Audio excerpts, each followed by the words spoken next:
बिस्मिल्लाहिर्रहमानिर्रहीम अस्सलाम वालेकुम।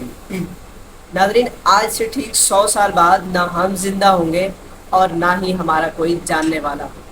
आज हम जिस घर, दफ्तर या जिस दुकान में बैठे हैं वो भी 100 साल बाद किसी और के होंगे। हमारी चीज़ें, हमारी यादें, हमारी बातें, इनमें से कुछ भी हमारे पास नहीं होगा।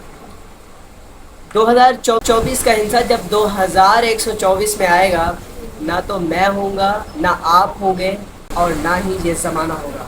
हम सब अपने दोस्तों और रिश्तेदारों के साथ दफन हो चुके होंगे, किसी कब्रिस्तान के गुंजान हिस्से में अपनी एक एक सांस का हिसाब दे रहे होंगे। तब हमारी कब्रें भी गुमनाम हो चुकी होंगी। आज हम जिस घर को बनाने के लिए अपना खून पसीना एक कर देते हैं, वहाँ अजनबी लोगों का बसेरा होगा। आज हम ये जिन चीज़ों के पीछे, जिन्हें हासिल करने के लिए पागलों की तरह भाग दौड़ करते हैं, वो सब की सब चीज़ें किसी और की मिल्कियत होंगी। हम ख़त्म हो चुके होंगे। हमारा गुरूर, हमारी जवानी, हमारी इज्जत, हमारी दौलत, हमारी शोहरत, इनमें से कुछ भी हमारे पास नहीं होगा। हमारी आने वाली नस्ल हमें बस उतना ही डिस्कस करेगी जितना आज हम अपने आबा व अजदाद को डिस्कस करते हैं। मैं आपसे पूछता हूँ कि आपने आखिरी बार अपने आबा व अजदाद को कब याद किया? इतनी सी कहानी है, इतनी सी जिंदगानी है। हैरत की बात है कि हम सब जानते हैं कि हमने यहाँ से कूच कर जाना है और साथ कुछ भी नहीं लेकर जाना, मगर फिर भी हमारे लालच का प्याला है कि भरता ही नहीं। जहाँ इस दुनिया के गुंडे और बदमाश सब कुछ छीन लेने की हवस में अपनी सभी हदें फैलांग जाते हैं, जहाँ आज भी इंसानी वसाइल पर कब्ज़े की जंग में खून के दरिया बहाए गए, जहाँ इंसानी वसाइल पर कब्ज़े की जंग में खून के दरिया बहाए गए, जहाँ इंसानी खोपड़ियों के मीनार तामीर किए गए, वहाँ आज भी जुल्म व बर्बरियत का सिलसिला उसी शिद्दत के साथ जारी और सारी है। आज गज़ा में इंसानियत तड़प रही है। फ़लस्तीनी फ़िज़ा इसराइली हमलों और इंसानी चीखों से गूंज रही है। गज़ा में भूख और अफलास का राज है, खुराक नापैद है, पानी बंद है, लाशों को दफनाने के लिए जगह ख़त्म हो चुकी है। आखिर फ़लस्तीनियों की नस्ल कुशी करने वाले ये वहशी, ये दरिंदे, आखिर ये क्या समझते हैं कि ये इस सरज़मीन पर हमेशा हमेशा के लिए रहेंगे? फ़लस्तीनियों की नस्ल कुशी करने वाले ये वहशी, ये दरिंदे, ये क्या समझते हैं कि ये इतने ताकतवर हैं कि ये अपनी मौत को रोक सकेंगे? यकीन जानिए, 100 साल बाद कत्लेआम के लाइसेंस जारी करने वाले अमेरिका के बदमाशों का नामो निशान तक बाकी नहीं रहेगा। इसराइल की खुली जारियत को तहफ़्फ़ुज़ करने वाले अमेरिकी बदमाश आखिर कितने दिन, कितने बरस और कितने मफादात का तहफ़्फ़ुज़ करेंगे? क्या ये मफादात इन्हें हमेशा हमेशा के लिए ज़िंदा रहने का जवाब दे सकेंगे? फ़लस्तीनियों के खून को आब हयात समझने वाले बहुत बड़ी भूल में हैं। मौत से कोई नहीं भाग सकता। 100 साल बाद अमेरिका के ये हुक्मरान हड्डियों के ढांचे में बदल चुके होंगे, बल्कि इनकी हड्डियां भी मट्टी में मिल चुके होंगे। आज फ़लस्तीन में अलमिया जन्म ले चुका है और तारीख़ अपने दामन में जुल्म की एक नई दास्तान लिखते हुए बस खड़ी तमाशा देख रही है। आज हैरत की बात है कि इस्लामी मुल्क के बेशतर सरबराहान अपना तख्तो ताज बचाने के लिए हमें खामोश खड़े दिखाई देते हैं।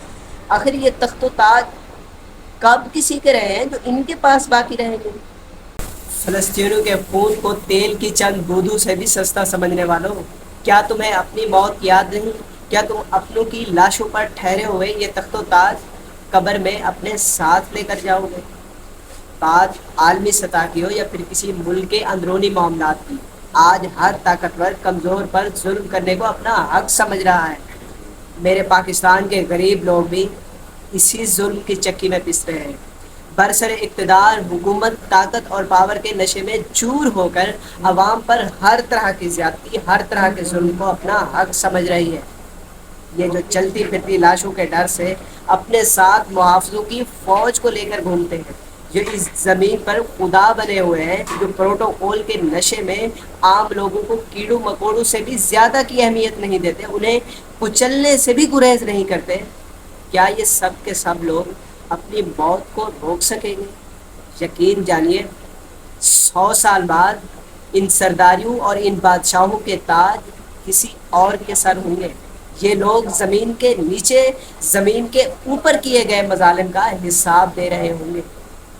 یہ جو خدمت کے نام پر لوگوں سے دولت کے انبار اکٹھے کرتے ہیں، یہ جو بیواؤں، یتیم بچوں، پریشان حال افراد لوگوں کا خون چوس چوس کر اپنی سونے کی تجوریاں بھر رہے ہیں، کیا یہ ان پیسوں سے اپنی موت کو روک سکیں گے؟ یقین جانیے 100 سال بعد کیا ان کی حرام کی کمائی سے اکٹھا کیا گیا ان کا بینک بیلنس ان کے کسی کام آ سکے گا؟ مزدوروں کے تپتے جھلستے جسموں اور غریبوں کی آہوں کے ایندھن سے اپنے کمروں کو ٹھنڈا کرنے والے، سونے کے بستر پر سونے والے، یہ کس خوش فہمی میں جی رہے ہیں؟ کیا یہ ان کی سب عیاشیاں ہمیشہ ہمیشہ کے لیے رہیں گی؟ یقین جانیے ٹیکسوں کی تلواروں سے متوسط طبقے کی آمدنی کے ٹکڑے ٹکڑے کر کے، مہنگائی کی توپیں چلا کر، بجلی کے جھٹکے لگا کر، پیٹرول بم گرا کر حکومت بچانے والے آخر کب تک حکومت کر سکیں گے؟ غریب کے درمیان زندگی اور موت کا فرق ختم کر کے، غریبوں کا جینا محال کرتے ہوئے، اپنا خزانہ بھرتے ہوئے آخر یہ کب تک حکومت کر سکیں گے؟ تھوڑا وقت گزرے گا، یہ سب کے سب میلے ختم ہو جائیں گے، یہ خود غرض بے حس بے ضمیر لوگ قبر کے اندھیرے میں پچھتائیں گے۔ ایمرجنسی کے نام پر ایک طرف غریبوں سے قربانی مانگی جاتی ہے تو دوسری جانب حکومتی کارندوں کی عیاشیاں ویسے کی ویسے باقی ہیں، بلکہ حکومتی اخراجات مزید بڑھا دیے جاتے ہیں، اور تو اور صرف یہ بتانے کے لیے کہ ہم سچے ہیں، ہمارے اقدامات کے خلاف پروپیگنڈا کیا جا رہا ہے، اس پر بھی یہ لوگ لاکھوں اربوں کروڑوں روپے خرچ کرتے ہیں۔ اگر آپ 2 کھلاڑی کسی انٹرنیشنل مقابلے میں بھیجتے ہیں تو 10 حکومتی کارندوں کو ان کے ساتھ عیاشی کے لیے روانہ کیا جاتا ہے، مگر آپ کے پول کھل چکے ہیں، خود کو تیز، ہوشیار اور عقل کل سمجھنے والے آخر کب تک عوام کو بے وقوف بناؤ گے؟ یہ جو غریب لوگوں کا خون چوس چوس کر تم جن لوگوں پر مہربانیاں کر رہے ہو، کیا یہ ان کی مہربانیاں تمہیں موت سے بچا لیں گی؟ کیا یہ لوگ تمہاری جگہ قبر میں اتریں گے؟ کیا کبھی سوچا ہے کہ 100 سال بعد تم کہاں ہوں گے؟ آج ہر طرف ظلم کا بازار گرم ہے، پورا سماج ظلم اور زیادتی کی آگ میں جل رہا ہے، جھلس رہا ہے۔ گھریلو معاملات ہو یا پھر خاندانی معاملات، میاں بیوی کے آپس کا اختلافات ہو یا پھر ساس گھروں کے جھگڑے، وراثت کا معاملہ ہو یا پھر سماج یا پھر معاشرے کے افراد کے مابین کوئی اجتماعی یا پھر کوئی اور لڑائی ہو، آج ہر طرف آپ کو ظلم اور زیادتی اور ظلم بربریت دکھائی دے گی۔ آج ہر ظالم یہ سمجھ رہا ہے کہ وہ جس طرح چاہے ظلم کرے، جس طرح چاہے ظلم کے پہاڑ توڑے، جسے چاہے وہ مار دے، جسے چاہے قتل کر دے، کوئی اس سے پوچھنے والا نہیں۔ وہ جسے چاہے بے گھر کر دے، کوئی اس سے پوچھنے والا نہیں، کوئی اسے سزا دینے والا نہیں، کوئی اسے پکڑنے والا نہیں۔ تو یہ یاد رکھیے گا، آپ کو ہر حال میں حساب دینا پڑے گا، اپنے ہر گھنونے اقدامات، اپنے ہر زہر آلود قول کا حساب دینا پڑے گا، اس دنیا میں بھی اور اس دنیا سے جانے کے بعد بھی۔ میرے دوستو، اس مختصر سی زندگی میں ہم نفرتوں کے بیج بوئیں گے تو نفرتوں کے پھل کھائیں گے، اگر ہم محبتوں کے بیج بوئیں گے تو محبتوں کے پھل کھائیں گے۔ آپ صاحب اختیار ہیں تو لوگوں کے لیے آسانیاں پیدا کیجیے، ان کی زندگیاں عذاب مت بنائیے۔ جو لوگ آپ پر یقین رکھتے ہیں، خدا کے واسطے ان کا یہ یقین کبھی مت توڑیے۔ کسی کی آپ سے جذباتی وابستگی ہے تو اس کے جذبوں کا احترام کیجیے۔ لوگ آپ پر یقین رکھتے ہیں تو ان کا یہ یقین کبھی مت توڑیے۔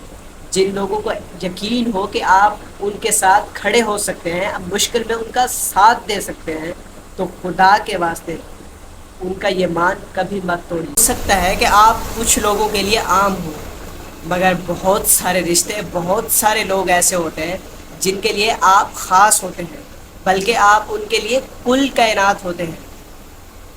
آئیے اپنوں سے محبتوں کا اظہار کرتے رہا کریں، اور اپنوں سے بات چیت کرتے رہا کریں، اور محبتوں کی تازگی کو بڑھاتے رہا کریں، کیونکہ ہم نے اس دنیا کو چھوڑ کر ایک دن چلے جانا ہے، اس دنیا سے ایک دن بچھڑ جانا ہے۔